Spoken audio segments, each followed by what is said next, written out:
Bonjour, je m'appelle Christelle Mustel, je suis réflexologue énergéticienne et je donne des petits ateliers de méditation.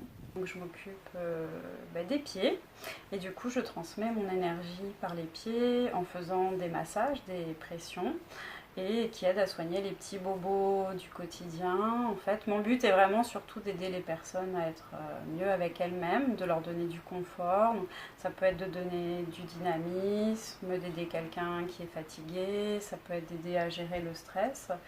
Et donc tout ce que j'apporte, ça peut être aussi aider quelqu'un qui a des migraines, qui a des petits maux d'estomac, vraiment tous les petits maux chroniques du quotidien. Alors je veux dire soigner, c'est pas vraiment le terme approprié, c'est aider, soulager, donner du confort.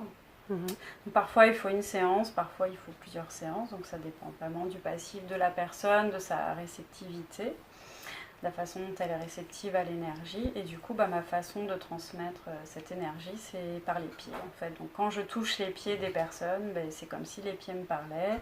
Donc voilà, j'écoute mes mains, je les laisse me guider et c'est elles qui me disent qui me disent quoi faire. Donc je me laisse vraiment aller et du coup, quand je suis en massage, c'est un peu comme si j'étais en méditation. Et du coup, les animaux, je travaille de deux manières. Donc je peux les toucher, donc je peux leur transmettre mon énergie en leur faisant des petits massages, en leur faisant des pressions sur les pieds. Avec les animaux, je travaille beaucoup à distance. Donc soit ils sont à côté de moi, mais je les touche pas, je travaille sur leur aura, sur leur corps énergétique. Ou ils peuvent très bien être à 800 km, être à l'autre bout du monde. Et là, je travaille à distance, en fait, d'après une photo. Donc j'ai besoin d'une photo, du prénom de l'animal. Et en fait, quand je me connecte à lui, il y a plein d'informations qui viennent. Et c'est pareil, le soin se fait vraiment de manière intuitive, en fait. Donc, selon la demande du propriétaire, j'adapte, mais je travaille aussi selon moi ce que je sens. Et alors, comment ça t'est venu de faire ces activités? Ça m'est venu en fait suite à une chute de cheval. Un jour, je suis tombée de cheval et du coup, là, j'ai eu une vraie prise de conscience. J'avais 33 ans et je me suis dit qu'il fallait que je fasse quelque chose pour changer ma vie. Je savais que j'étais faite, donc à l'époque, j'étais assistante de direction, donc je savais que j'étais faite pour autre chose que l'assistanat, mais j'ai cherché, voilà, j'ai toujours su que j'étais pas faite pour être assistante de direction, en tout cas, je le pensais. Et j'ai toujours cherché quoi faire jusqu'au jour où j'ai eu cette chute de cheval. Et au moment où je me posais plus de questions, en fait, j'ai eu entre guillemets les réponses. Et à un moment où j'avais beaucoup de soucis, des douleurs de ventre, j'ai moi-même reçu beaucoup de séances de réflexologie.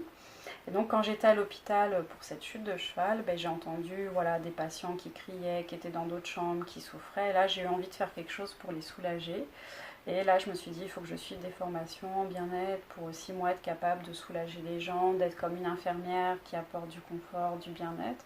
Comme j'avais reçu des séances de réflexologie, j'ai commencé à prendre des cours de réflexologie plantaire, en me disant pourquoi pas. Et au début, je me demandais un peu ce que je faisais là par rapport à mon autre métier, voir des pieds, voilà, ça faisait un peu bizarre de toucher les pieds de quelqu'un qu'on ne connaît pas et puis voir toute une ribambelle de pieds alignés, ça faisait un peu drôle. Et puis le premier week-end, voilà, j'étais un peu découragée et puis ensuite j'ai eu un vrai déclic. Donc quand je touchais les pieds, il y avait quelque chose qui se faisait de manière instinctive et voilà. Donc ça m'a plu tout de suite, donc je ne me suis pas trop éparpillée au niveau des formations. Alors, quels sont les obstacles que tu as pu rencontrer? Alors aujourd'hui, les obstacles que j'ai pu rencontrer, c'est que ça prend du temps.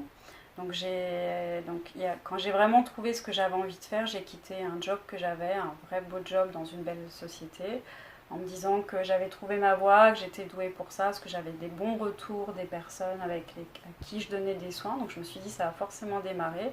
J'ai pensé que ça allait démarrer tout de suite et là je me suis vraiment trompée en fait. Ça prend vraiment beaucoup de temps, d'expérience. Donc il y a le côté temps parce qu'on ne développe pas une clientèle du jour au lendemain. Notre toucher évolue, l'expérience qu'on a, les ressentis, tout ça, ça prend du temps. Et voilà, c'est comme un médecin qui va remplir son agenda, il ne le remplit pas en 3 mois. Et il y a le côté financier en fait, parce que voilà, j'avais pas trop économisé à l'époque. Quand on monte un vrai projet, si vraiment on veut en vivre, il faut carrément avoir quand même de l'argent de côté. Il y a toujours des coûts, des investissements, que ce soit un site internet, créer des cartes, sa communication. Se lancer dans un vrai projet, une vraie entreprise, ça nécessite quand même un minimum d'investissement.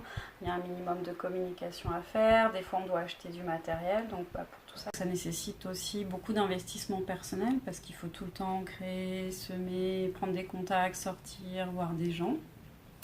Et aujourd'hui, la contrainte pour moi était d'accepter que je devais reprendre un travail parce qu'à un moment, il fallait aussi payer les factures du quotidien, mais je voulais surtout pas abandonner mes projets, ne pas avoir fait tout ça pour rien. Donc au contraire, du coup, le fait d'avoir retrouvé un travail, pour moi au début ça a été une punition, ensuite ça a été plutôt une bénédiction.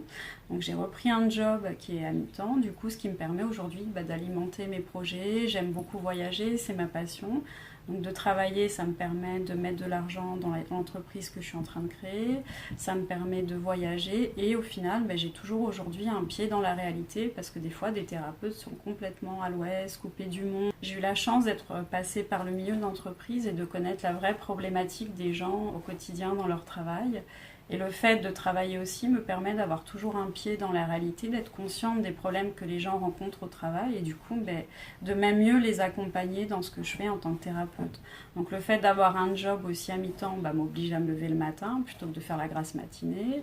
Ça me permet de payer les factures et des fois il faut admettre qu'on ne peut pas toujours vivre de ses passions.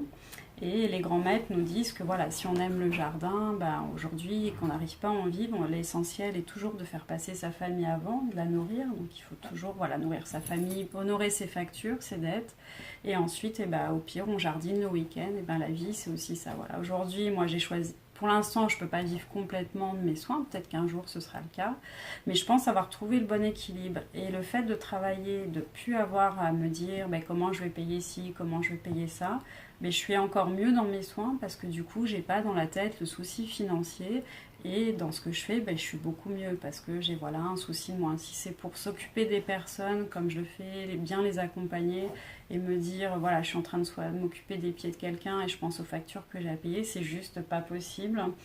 Donc le fait d'avoir ce job, au final, je suis plutôt reconnaissante, me permet de tout concilier, de même mieux faire ce que je fais, d'alimenter mes passions. Et tu te sens heureuse? Yes.